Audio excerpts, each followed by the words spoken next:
Welcome back to my channel mister and Mrs Nehal Upadhyay. तो मैं आपकी अपनी नेहा आपको गुड मॉर्निंग, सुप्रभात। और अब मेरे आज से मेरे कान्हा जी की पूजा स्टार्ट कर दी है, तो ये मैं अपने लड्डू गोपाल की पूजा कर रही हूँ। और आप देख सकते हैं आज मेरे लड्डू गोपाल ने स्काई ब्लू कलर की ड्रेस पहनी है, जिसमें वो बहुत सुंदर लग रहे हैं मेरे लल्ला। और बस मैं उनकी पूजा करके उनको अच्छे से नहला के उनकी आरती की, और आरती करने के बाद मैं उनका भोग वोग लगाऊंगी। आज पूजा अच्छे से की क्योंकि काफ़ी दिन बाद पूजा कर रही थी, तो मंदिर भी काफ़ी फैला हुआ था और मंदिर साफ़ करना पड़ता है क्योंकि उपाध्याय जी जल्दी जल्दी पूजा करते हैं और वो कुछ साफ़ इतना ज़्यादा नहीं करते हैं।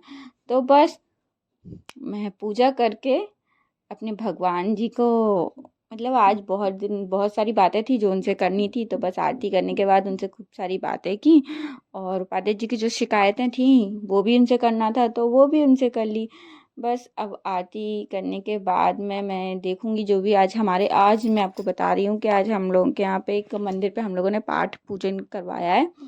थोड़े से गृह शांति का था, तो बस वो वहाँ भी जाना था, तो उसके लिए बस जल्दी जल्दी पूजा पाठ करके घर के जो काम रहते हैं वही सारे काम करके मुझे आज मंदिर भी निकलना था।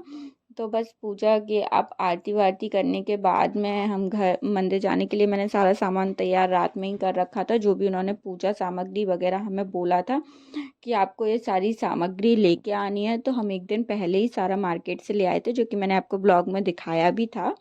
तो बस ये आप मेरे लड्डू गोपाल को देख सकते हैं, कितने प्यारे लग रहे हैं, इनकी छवि बहुत सुंदर। मतलब मुझे इनको देख के जो सुकून मिलता है ना, वो सच में कहीं नहीं मिलता है। तो श्री राधे राधे, हरि बोल।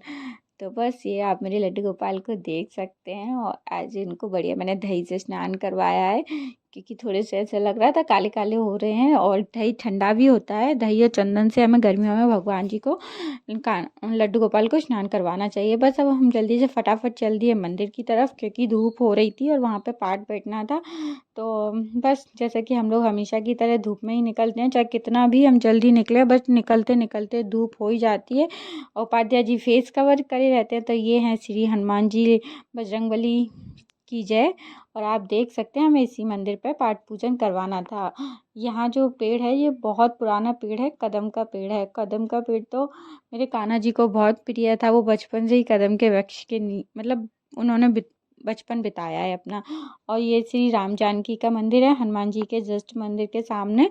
और कुछ ऐसा प्रांगण है, बस मैं यहाँ की परिक्रमा लगा रही थी क्योंकि हनुमान जी के मंदिर की परिक्रमा लगाना अच्छा होता है। और जो मंदिर के ऊपर है वहाँ लेडीज़ों को जाना वर्जित होता है, वहाँ ना कोई लड़की और ना कोई औरत उस मंदिर पर नहीं जाती है। तो बस मैं वहाँ की परिक्रमा लगा रही थी, काफ़ी बड़ी परिक्रमा है। और धूप पैर में कंकड़ भी चुभ रहे थे क्योंकि मेरे एक पैर में मतलब बहुत ज़्यादा सॉफ्ट होता है, उसमें छोटा सा भी कंकड़ मुझे मतलब बहुत ज़्यादा दुखता है। तो बस मैं परिक्रमा लगा रही थी। अब ये मंदिर काफ़ी दूर है और यहाँ ज़्यादा लोग नहीं आते, बट मंगलवार शनिवार थोड़े बहुत भीड़ रहती है। बट हमें ऐसे मंदिर पर पूजा करनी चाहिए जहाँ थोड़ा एकांत हो, क्योंकि ज़्यादा भीड़ भाड़ वाले मंदिर पे अच्छे से दर्शन ही नहीं हो पाते, पूजा क्या हो पाएगी। तो बस ये परिक्रमा लगा रही थी। आप देखिए यहाँ इतनी शांति है। थोड़ा सा दूर है ये मंदिर हमारे घर से। बस फिर हमने श्री राम जानकी के दर्शन करे और उनसे अपना आशीर्वाद लिया। और जैसा कि मैं आपको बता रही हूँ ब्लॉग में कि धूप काफ़ी हो चुकी थी और पंडित जी अपनी पूजा की तैयारी में लग चुके थे, तो मैं नीचे बैठी हुई थी क्योंकि हमें ऊपर नहीं जा सकते मंदिर पे।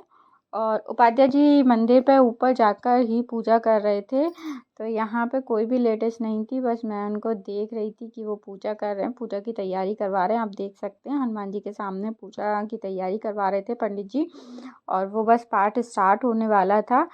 थोड़ा सा क्या रहता है ना, ग्रहों का भी हमारे जीवन में बहुत महत्वपूर्ण होते हैं। ग्रह का असर मतलब बहुत ज़्यादा ही होता है। ग्रह अच्छे हो तो अच्छा होता है, बुरे हो तो बुरा होता है। तो बस ग्रह शांति के लिए ज़रूर पूजा पाठ करवाना चाहिए हर इंसान को।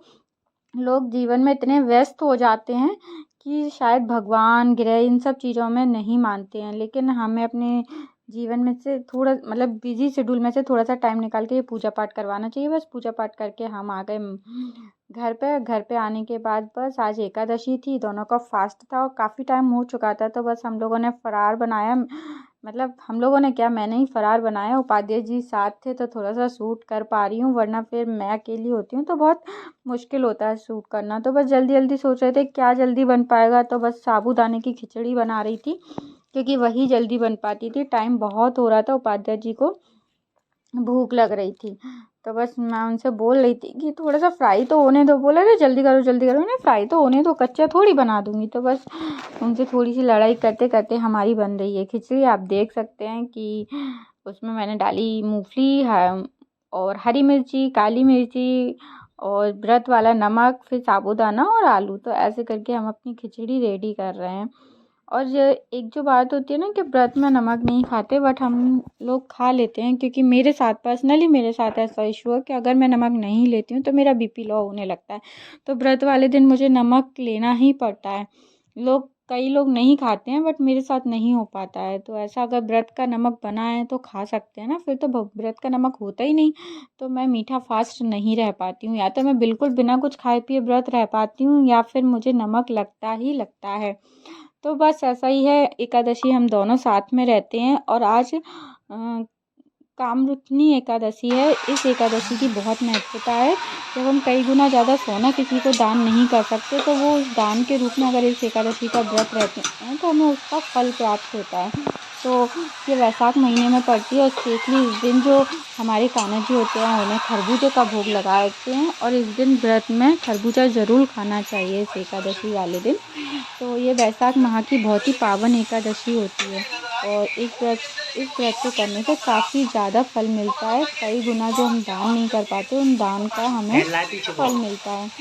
तो बस अब वैसे पूरी साल की एकादशी रहते हैं। बस मेरी खिचड़ी जैसे आप देख रहे हो मेरी खिचड़ी बन गई है, और अब मैं बस खिचड़ी रेडी करने के बाद में उनको सर्व करती हूँ क्योंकि उपाध्याय जी तो बच्चे जैसे हैं, वो तो बनने भी नहीं देंगे। उनको भूख बहुत तेज़ लग रही थी, गर्मी में तो बहुत ही ज़्यादा भूख लगती है। तो बस मेरी खिचड़ी रेडी हो चुकी है और आप देख लीजिए खिचड़ी बन गई है फटाफट।